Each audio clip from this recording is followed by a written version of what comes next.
Iran is on high alert. Its air defense systems have been reinforced around key nuclear sites. United States bombers and munitions have been deployed to Israel, and with Trump's clear support sanctioning Iran's nuclear program, the stage is being set for a potential showdown. One Iranian official admitted the authorities are just waiting for the attack. Every night they anticipate it.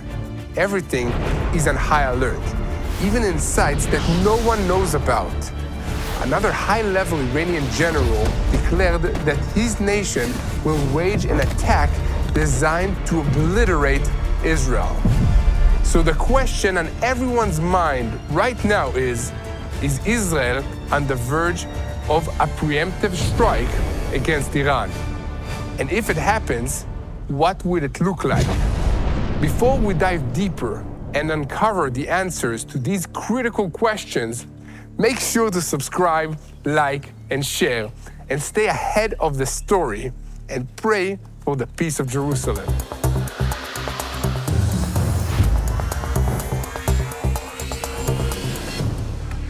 After President Donald Trump announced that he was reimposing his maximum economic sanctions pressure campaign on the Islamic Republic of Iran, IRGC Major General Ibrahim Jabari threatened to destroy Israel as part of Operation True Promise 3. Operation True Promise 3 will be carried out at the right time with precision and on scale sufficient to destroy Israel and raze Tel Aviv and Haifa to the ground. This is according to what he said. Jabari's threat marks the third time in a week that an Islamic Revolutionary Guards Corps commander has threatened to destroy Israel in Operation True Promise 3. Foreign Minister Gideon Sa'ar responded to Jabari saying that if the Jewish people have learned anything from history, is this: if your enemy says his goal is to annihilate you, you believe him. We are ready. I'm meeting with Mati Shoshani here at Jason's tomb in Jerusalem, which dates back to around the time of the Second Temple.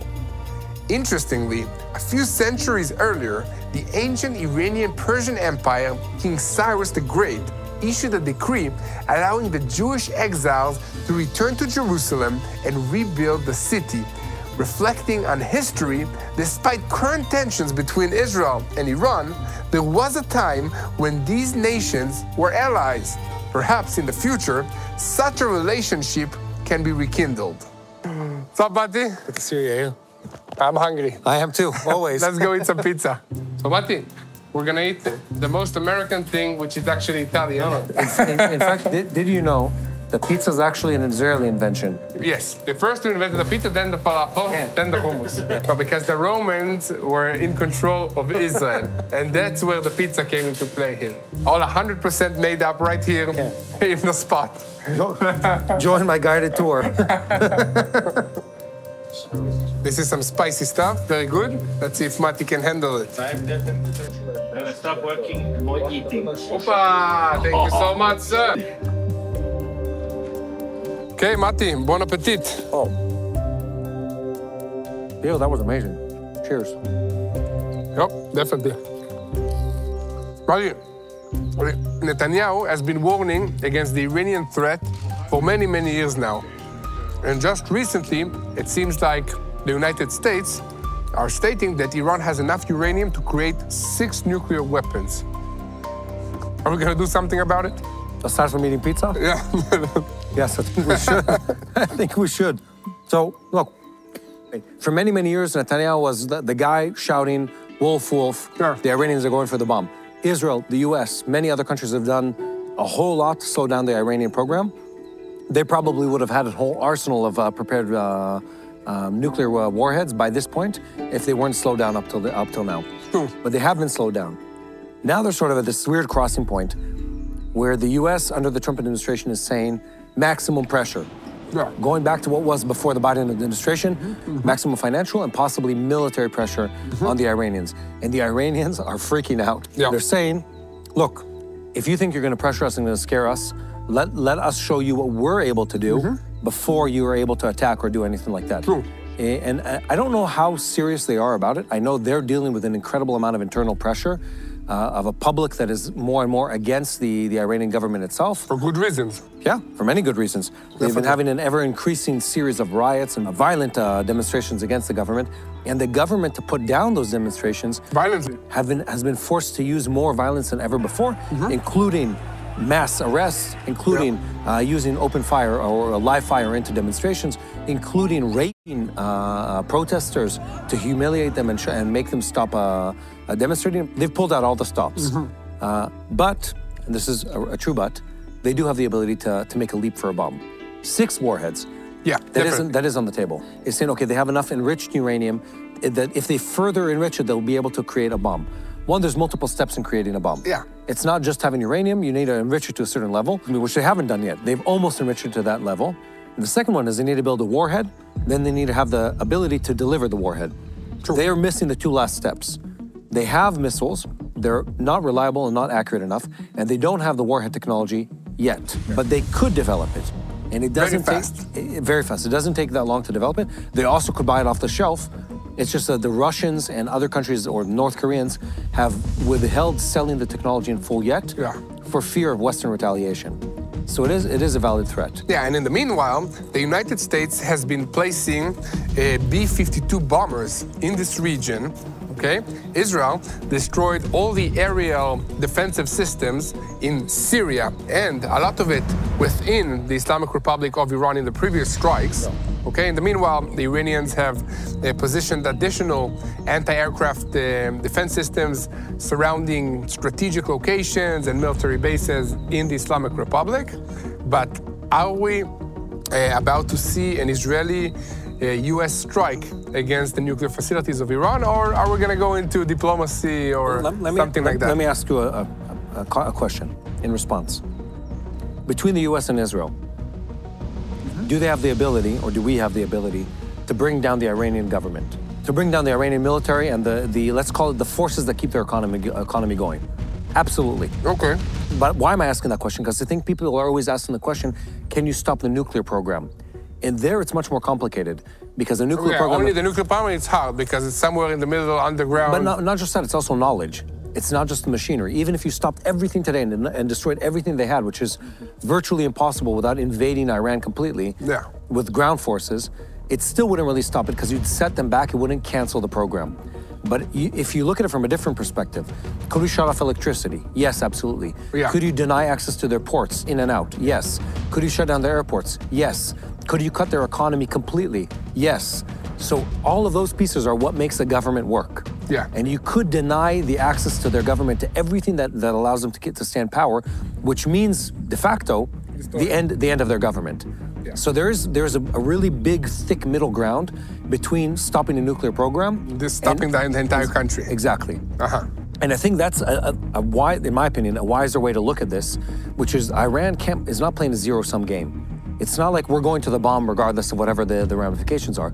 They have to stand power on the race in order to get to the bomb. Exactly. So that's one way to look at it. Internal pressures.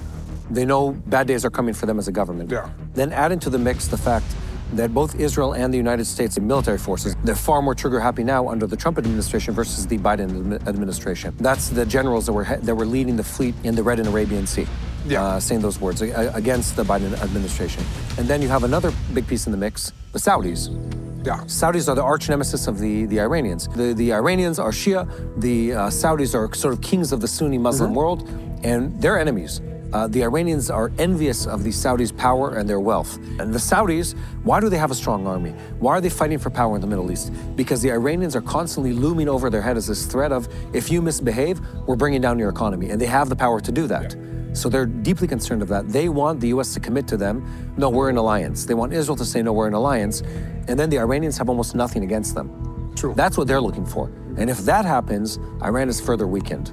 Yeah, but Iran is now threatening the state of Israel that they will destroy the state of Israel and raze Tel Aviv to the ground. I think that what we learn is that, the more the dogs in the Middle East bark, the more they don't bite.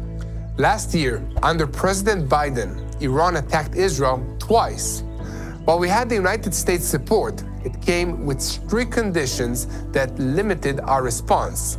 Now, under President Trump, the dynamics have shifted. The United States has deployed B-52 bombers to the Middle East, signaling a robust stance against regional threats. Additionally, Secretary of State Marco Rubio has fast-tracked a $4 billion military aid package to Israel, enhancing our defensive capabilities.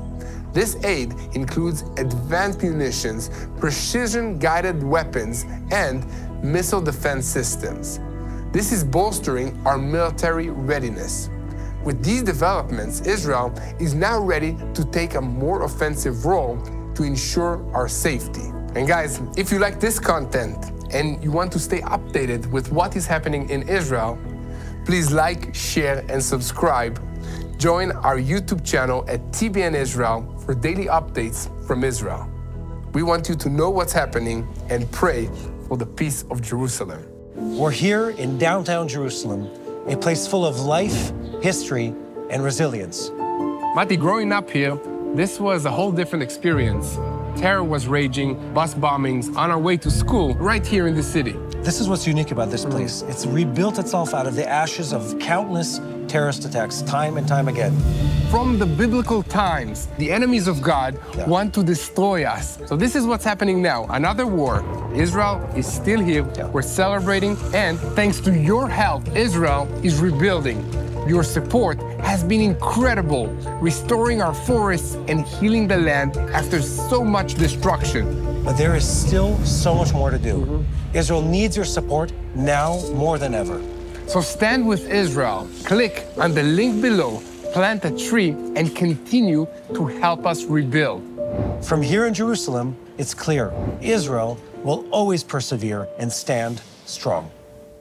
But this is a cool place that Tomer, our director, introduced me to. It's in the heart of Jerusalem, and it's a tomb of an ancient priest from before the Second Temple. The sign says Jason. I don't think it's Jason. His name in Hebrew and in Greek, I guess, is Yason. He was the high priest in the 2nd century BC, but he's one of the destabilizing forces of the region at the time. Speaking of destabilizing forces, we're here talking about the Iranians. And I think the question in the back of everyone's head is Israel, and the US, of course, by extension or by affinity, going to attack in Iran? Before this October 7th war, Iran had never directly attacked Israel, and Israel had never directly attacked Iran. So on April 13th, 2024, Iran launches over 300 missiles and drones against Israel. Almost all of them are intercepted on the way. Only 5 days later, Israel strikes within Iran. But we do so systematically, and we also knock out at least one of the S-300 systems, if I remember correctly. And next to like a military secure location. Yeah, and I think we also struck one of the IRGC bases. So it was very symbolic, but very much to show... We can reach you within the heart of your country, wherever you want. Exactly. Then on October 1st, Iran fires about 180 ballistic missiles at Israel, which was a very significant second wave attack. Just a short time after that, on October 26th, Israel launches Operation Days of Repentance, Met Shuvah. It strikes 20 locations within Iran, Iraq, and Syria, and it's the biggest ever attack against the Iranians and against the Syrians by Israel. So very, very historic moment. We did assassinate Ismail Haniyeh within IRGC headquarters, within a secure complex within Tehran. So we've done a lot to attack them. They've done a lot to try and attack us, but they've failed on almost every turn. People who say there is no chance of Israel attacking in Iran. It already happened before. It's already happened. Yeah. I think the question is will we see American fighter jets bombing Iranian targets? Alongside Israeli fighter jets. It could be a nice picture, by the way. It's been something that's been drilled before. Israel and the United States, several times, we've practiced, not in that side of the ocean, we practiced it in the Mediterranean with a coalition force, with air refueling, with everything that is logistically needed to carry out the distance. Exactly. So we know it's possible. We know we've trained. We know we have in the computers of our fire control centers in the Air Force and in Central Command in Israel and in the US, you have all the target banks of the Iranian government. And it's just a question of, is there going to be someone who says, now is the time to do it? I think that's the only question. Yeah, I think that Israel and the US will conduct an operation using spies, let's say the CIA or the Mossad, to terminate the leadership in the Islamic Revolutionary Guards Corps and then let the Iranian people take control of Iran themselves. So use instability to destabilize the destabilizers. Correct. That's a very interesting idea. The Iranian people are held captive by the Islamic government or regime of Iran. The majority of the public hates them, and many of them like Israel. And many of them watch us and say, congrats guys, we watch you from Iran. Unlike the people of Gaza, that still, after all of this, wholeheartedly support, the majority of them when they're polled, support Hamas and support the acts of violence of October 7th, the Iranians don't. So there is a hope that if the government is flipped and someone else is brought into power, that someone could be pro-Israeli again, as they were, by the way, in the past. To wrap this all up, I think this is a very hopeful time. Hope that's mixed with possibly extreme violence, where Israel and the US might bomb Iran directly. We might eliminate their leadership, but overall it's a unique time where Iran is, they're terrified. They're weakened, they're super weakened. They're weakened, they've lost a lot of their power. They don't have Hamas, they don't have Hezbollah to the same degree. Even their ballistic missiles have lost a lot of the bite of what we were expecting from them. True, so that big bad wolf that was called Iran, that everyone was terrified for a ring of fire most of our lifetime, Israel. It's no longer that kind of threat. They're isolated. There's a chance of them being completely choked financially by new US sanctions. So all of that together, one, it makes it possible for us to attack them. Two, even if without attacking them, it could force them into a position of weakness that would force them to give up their nuclear plan and capitulate to, let's call it Saudi American-Israeli demands of them to play a lesser degree, lesser game in this region. And that's good news. Here in Israel, we deeply desire peace in our neighborhood. However, we recognize that the current extremist Iranian regime and their deep desire to obliterate us stands as a huge obstacle to this goal. We hold hope that the brave people of Iran, who have increasingly voiced their opposition to the oppressive government, will succeed in bringing about a change from within that country. Regardless, Israel stands ready to confront the threat directly. We have the military strength, the steadfast support of our allies, headed by the United States of America, and God Himself on our side.